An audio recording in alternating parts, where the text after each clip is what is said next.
du Père, du Fils et du Saint-Esprit. Amen. Mes frères et sœurs, nous sommes à ce deuxième jour des 4 temps d'automne que nous avons commencé mercredi avec la bénédiction de l'huile et des olives. Aujourd'hui, nous bénirons le vin nouveau, tout à l'heure. Nous sommes en pleine période de vendange, il faut bien se le rappeler.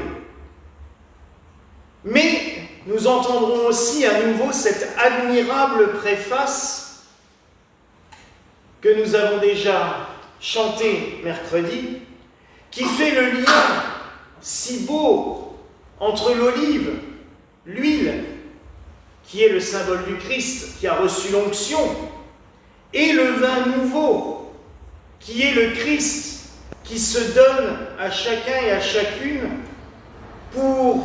par son sang pour nous purifier, nous laver de nos fautes, nous pardonner nos péchés, tel qu'il l'a fait pour Marie-Madeleine, dont nous venons de lire encore une fois l'histoire.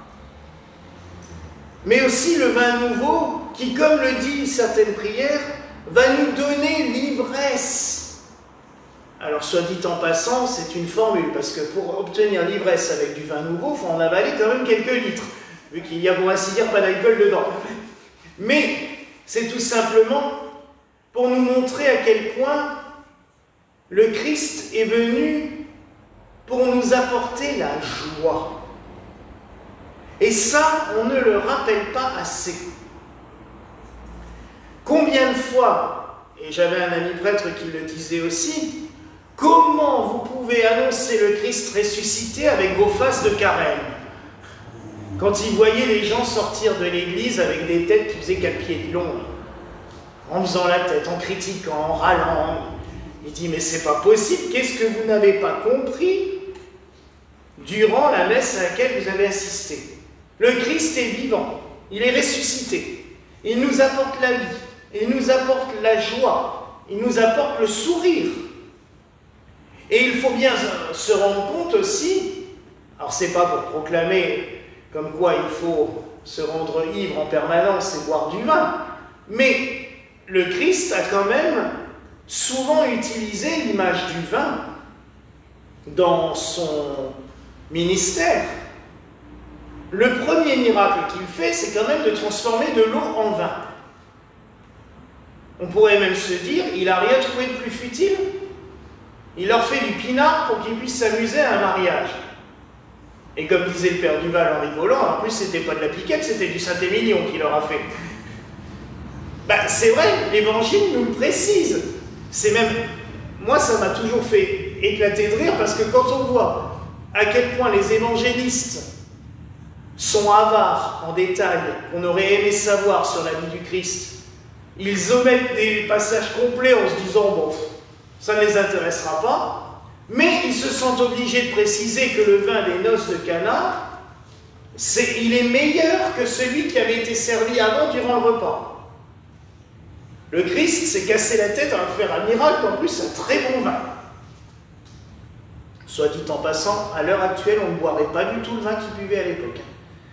Parce que le vin à l'époque romaine, puisque Israël était sous la coupe romaine, c'était une espèce de vinaigre mélangé avec des aromates et du miel. Donc c'était quelque chose de pas très... Enfin, c'était un hypocrase, mais fait à base de vinaigre les 3/4 du temps, parce que le vin était aigre. On buvait le vin de manière aigre. Pas du tout comme on le boit maintenant. Donc je suis pas sûr qu'on serait heureux de boire le vin qu'ils buvaient à l'époque. Mais, soit dit en passant, il a fait le meilleur vin. Par la suite, il va sanctifier quelque chose qui se fait déjà de manière traditionnelle dans le judaïsme, c'est de transformer le vin, enfin d'utiliser le vin le soir du repas pascal pour en faire son sang. Le judaïsme sanctifiait le vin. Tous les vendredis soirs, lors du repas de Shabbat, le père de famille bénit la coupe de vin en utilisant une formule que les catholiques romains actuels connaissent très bien, puisqu'elle sert à l'offertoire chez les Romains. Tu es béni, Dieu de l'univers, toi qui nous donnes ce vin, fruit de la vigne et du travail des hommes. C'est la prière juive de bénédiction du vin qui est faite le vendredi soir à Shabbat. Et le Christ va transfigurer cette offrande du vin en nous disant « Prenez ce vin, ceci est mon sang, le sang de la nouvelle alliance. Ce sang qui lave nos péchés, ce sang dont Jean dira dans l'Apocalypse, heureux celui qui lave son sang, son vêtement dans le sang de l'agneau. » Qu'est-ce que c'est beau! Le Christ s'est servi de ce qui était quand même la base, une base de l'alimentation. On a parlé de la bière au début août, mais le vin, c'était carrément essentiel dans l'alimentation. Tout le monde en buvait. De toute façon, l'eau était les 3/4 du temps impraticable à boire, sauf une source pure, mais autrement, on ne pouvait pas boire l'eau. C'était pas possible. Elle était impropre à la consommation les 3/4 du temps. Donc, on buvait soit du vin, soit l'espèce de cervoise qui s'appelle bière maintenant, mais à l'époque c'est pareil, ça ressemblait à tout sauf à une bière actuelle. Et on buvait ça tiède en plus, ça devait être magnifique à boire. Mais c'était l'essentiel de l'alimentation.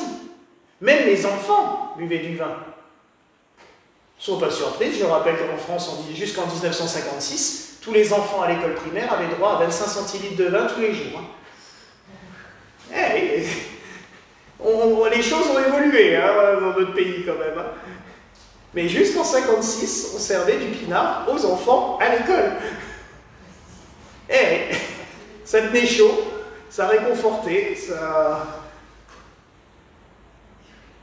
Ben oui,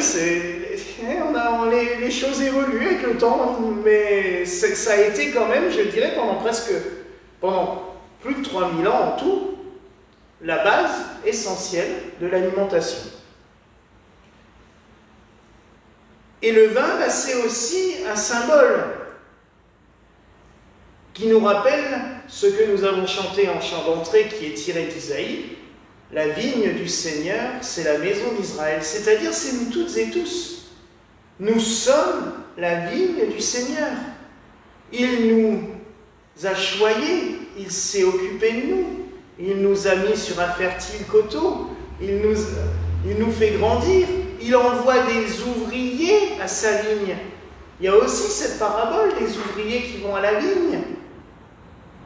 Les ouvriers qui vont à la vigne, c'est les prêtres, c'est les diacres, c'est tous les religieux, c'est les enfants de chœur aussi, qui travaillent à entretenir la vigne du Seigneur. Et c'est vrai, quand nous célébrons une belle liturgie, je dirais que toutes les grappes de raisin de la vigne du Seigneur, c'est-à-dire les fidèles, en sortent heureux, embellis. C'est le but de la liturgie aussi. On travaille chacun et chacune dans les vignes du Seigneur. Et les vignes du Seigneur, c'est le peuple de Dieu.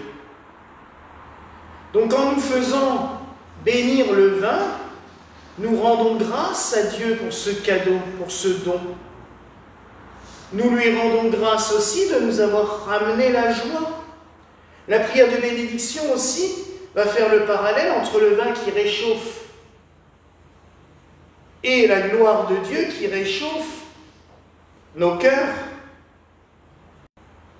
Vous savez, il y a toujours des liens spirituels. On dit aussi, c'est un adage ancien, le vin réchauffe le cœur de l'homme. Mais bien plus le vin nouveau, le Christ régit le cœur de l'homme. La Sainte Communion régit nos cœurs. Elle nous l'embellit, elle nous le rend. On exulte la Sainte Communion. Et je le ressens de plus en plus, et j'essaye de vous partager cela le plus souvent possible aussi, c'est que quand nous recevons la Sainte Communion, le corps et le sang du Christ, le pain et le vin, mais c'est une joie innommable qui vient en nos cœurs. Le Christ s'offre à nous. Et ce soir, en fait, quand dans la liturgie des 4 temps, nous bénissons le vin nouveau, c'est aussi pour remercier Dieu de cette création, pour le remercier aussi de s'être servi de cette création afin d'apporter à chacun et chacune les sacrements. Le plus beau des sacrements, le sacrement de l'Eucharistie. Nous avons parlé mercredi soir de l'huile qui sert à une grosse quantité de sacrements. Baptême, onction des malades, confirmation, sacrement des les ordinations. Chez nous, elles servent aussi à consacrer les alliances pendant le mariage. C'est vrai que la plupart des sacrements sont faits avec l'huile, sauf un, dont un des éléments essentiels, c'est le vin, l'Eucharistie, le sacrement par lequel Dieu s'unit à nous. Par les autres sacrements, on nous invite à nous approcher du Christ, on nous invite à nous conformer à lui, on reçoit l'onction qui nous permet, je dirais, d'être comme lui. Quand je disais chrétiens, c'est ceux qui ont reçu l'onction. Christos, l'onction en grec. Mais l'Eucharistie nous permet d'être unis totalement à Dieu. Une union parfaite entre Dieu et les hommes. Et c'est pour cela aussi qu'aujourd'hui, nous remercions le Seigneur de nous avoir donné le vin et surtout de s'en être servi afin de nous apporter les sacrements. Alors oui, mes frères et sœurs, réjouissons-nous toutes et tous dans le Seigneur. Remercions Dieu pour ce cadeau et prions aussi ce soir, parce que c'est aussi le but de ces 4 temps de prier pour la création. Prions pour tous ceux et celles qui travaillent dans la vigne tout au long de l'année. Prions pour que leur récolte soit bonne. On sait que malheureusement cette année, ça va être très compliqué. J'ai un ami viticulteur dans le sud de la France, il a 80% de sa récolte qui est foutue. C'est terrible cette année. Mais prions quand même pour eux, pour que le peu de récolte qu'il y aura soit de bonne qualité, de belle qualité, afin que l'un puisse équilibrer l'autre. Prions aussi pour que l'année prochaine, tout se passe dans les meilleures conditions possibles pour eux.